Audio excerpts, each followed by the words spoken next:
Voici ce qu'il reste de cet hôpital pour enfants. Des bâtiments ravagés, des chambres partiellement détruites.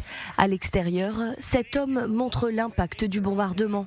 Selon les autorités, les forces russes auraient largué plusieurs bombes sur ce bâtiment pédiatrique.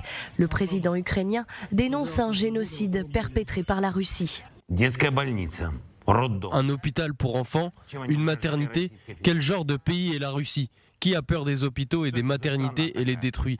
La frappe aérienne sur la maternité est la preuve ultime, la preuve que le génocide des Ukrainiens est en cours.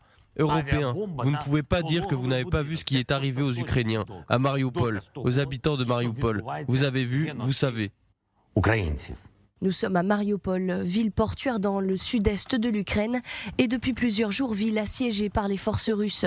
Près de 300 000 personnes tentent de fuir, mais selon le gouverneur de la région, les forces russes empêchent les civils de sortir de la ville et l'aide humanitaire est toujours attendue. Autre inquiétude, Tchernobyl, le site de la centrale nucléaire ukrainienne a été déconnecté du réseau électrique.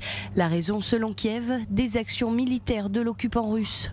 Mais selon l'Agence internationale de l'énergie atomique, cette coupure d'électricité ne devrait pas présenter d'impact majeur.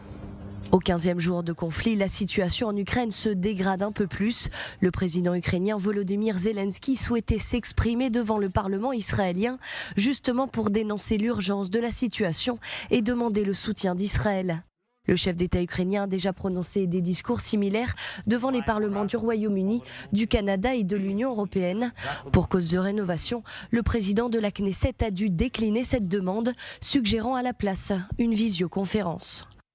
La Knesset aura l'honneur de permettre au président Zelensky de s'adresser à ses membres. Étant donné que la Knesset part en vacances et que le plénum doit être rénové, nous avons invité le président Zelensky à parler à distance devant les députés du Parlement lors d'un appel vidéo officiel.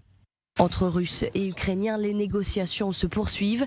Les ministres des Affaires étrangères des deux pays ont rendez-vous ce jeudi à Antalya en Turquie, reçus par le chef de la diplomatie turque. Une première depuis le début du conflit le 24 février dernier.